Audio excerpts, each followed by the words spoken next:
Hi guys, good morning. So, umpisahan natin yung araw natin today ng isang magandang breakfast.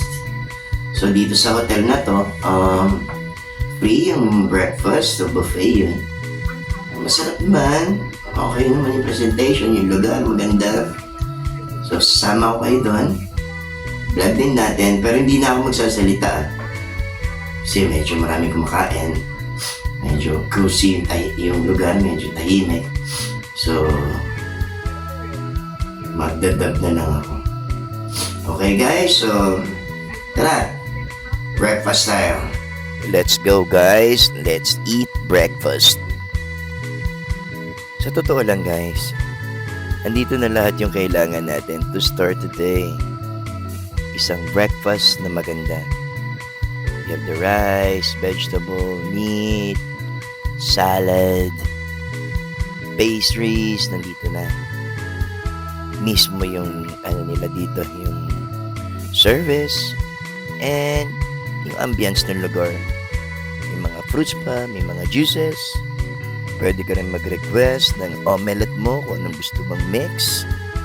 Then, kompleto yan. May hot cake, may hot chocolate, may coffee. Ayan, si ate. Ayan, yan yung mga choices mo dyan. And, ito na ang aking breakfast. Aking omelette, yung salad, and of course, aking pancake. And then, yung aking full meal. May meat, may rice, may vegetable, and may pansit pa. Yan guys. So tara, kain tayo, and then enjoy natin to. Yan, di ba? Yan naman yung paligid niya. Ganda, di ba? Cozy, simple lang. Medyo nauna na tayo kasi mamaya marami ng tao. Not bad, di ba? Hi guys. So kanina nakita nyo na breakfast tayo. Sobrang miss mo yung breakfast. So ganyan dito, and then punta naman tayo doon. Doon tayo mag-coffee sa balcony. So may balcony, so enjoy natin. Yung ilang minutes, pagpapaba nung kinain natin. So kape-kape lang tayo. Tara.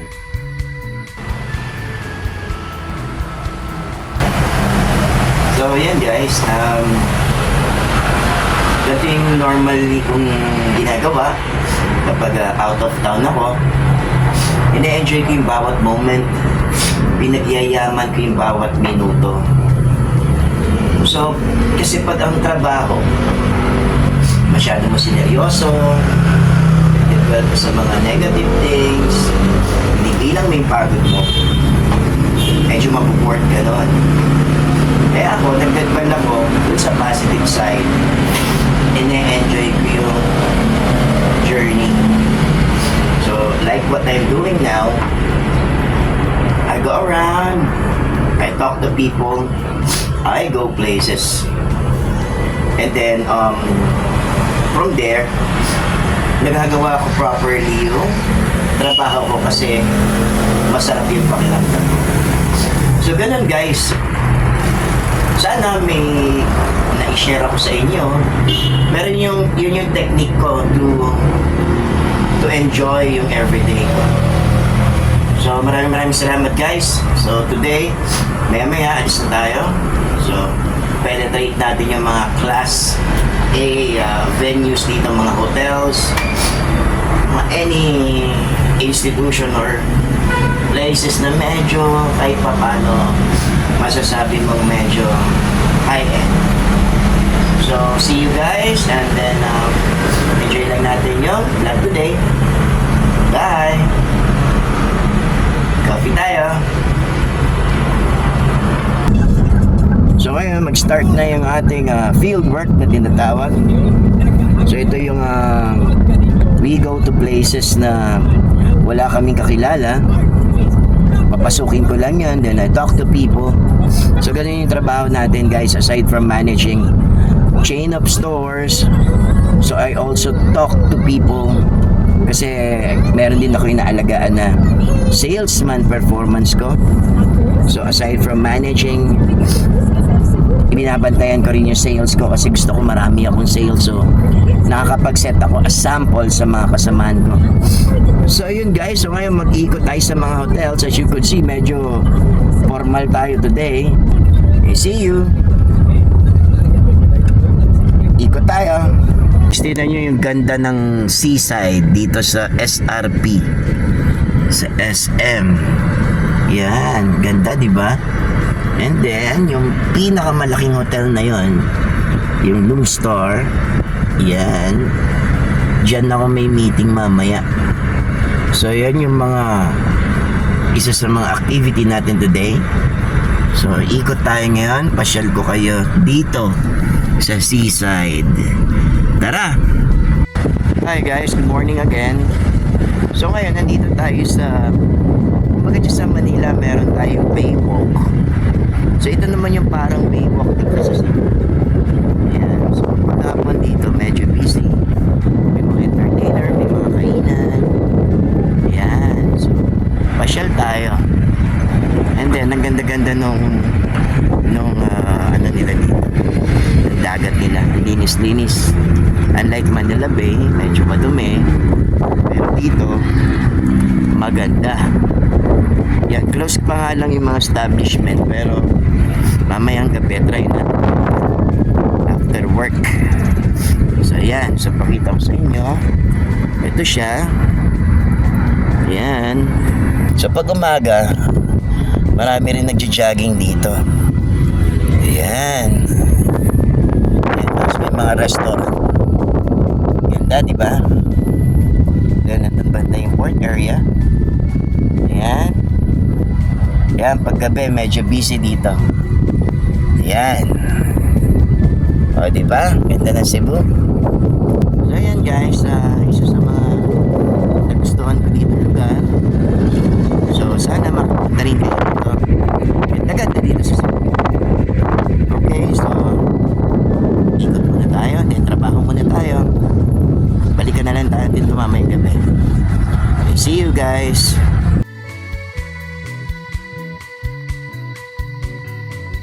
And now, nandito na tayo sa New Star. Kita mo naman yung view dito. May magandang sea view, and then kita mo pa yung Cordoba Bridge. Ito yung New Star Hotel. 5-star hotel dito sa Cebu. Lakas makayaman, di ba? And syempre, pasyal-pasyal muna tayo dito sa paligid. Guys, nandito ngayon ako sa New Star Hotel, 5-star hotel dito sa Cebu. Ayan, o diba? Hindi naman obvious na 5-star, diba? Yan, wala lang. May meeting lang ako dito. So, ayan yung work natin. Okay, so ikot-ikot muna ako. Bye!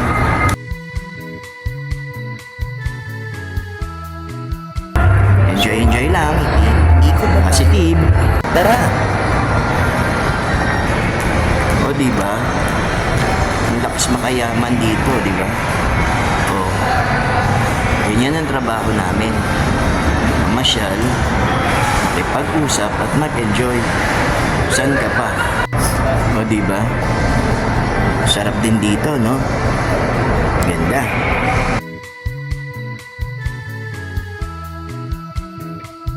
Nagulat din talaga ako sa development ng Cebu, guys. Napakaraming foreigners.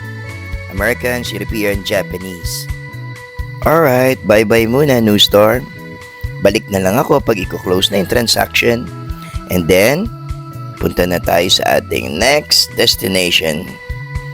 O eto, syempre, dadaan na naman tayo sa favorite highway ko na nakikita ko yung Cordoba Bridge. Ang ganda-ganda talaga dito, guys. Guys, so ngayon naman, nandito naman ako sa Ayala Malls. Yeah. So may Ayala Mall din dito sa Cebu. Ayan, nandito ako sa roof deck niya. Ayan, yung kaninang pinuntahan ko yung isa, SMJ Mall. Hindi ko na video. Maganda rin yung lugar pero typical SM lang. So yun guys, until now hindi pa ako nagla-lunch. Hanap tayo ng kakainin. Bye!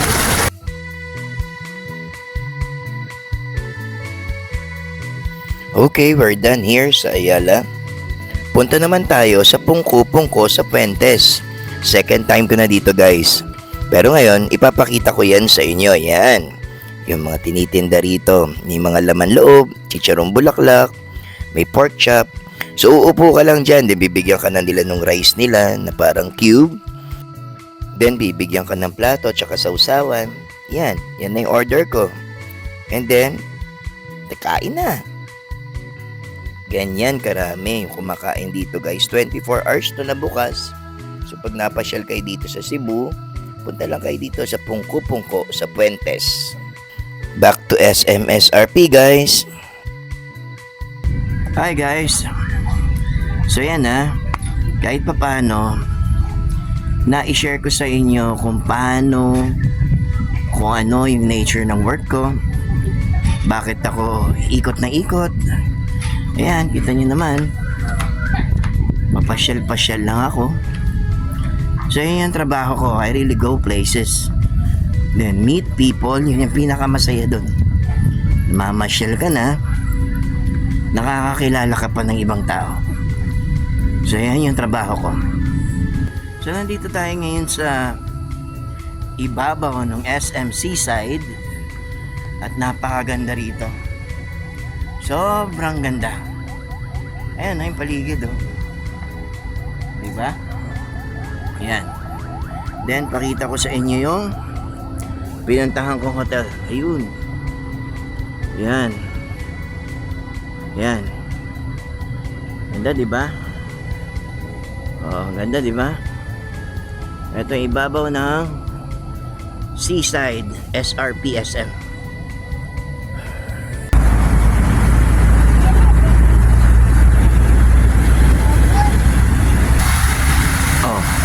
Diba ang ganda rito guys? Nag-mall ka na, nakapamasyal ka pa. Ganyan kaganda yung mall na to, grabe. Puro sa lahat ng SM na napuntahan ko, ito yung pinakagusto ko. Saka yung aura ba yun? Ayan. Ito the best. Ang ganda-ganda Okay. See you guys. Bye! Wow, medyo busy yung maghapon natin. Pero okay lang. Kung ganito ba naman kaganda ang yung mga nakikita, ganito yung na-experience mo, okay na rin. Ang importante, na-enjoy natin ang bawat minuto sa ating maghapon. Kaya dapat, enjoy lang guys. Always be positive. At lagi natin tatandaan, nagpe-pay off lahat ng ating hard work. See you on the next vlog guys. Bye!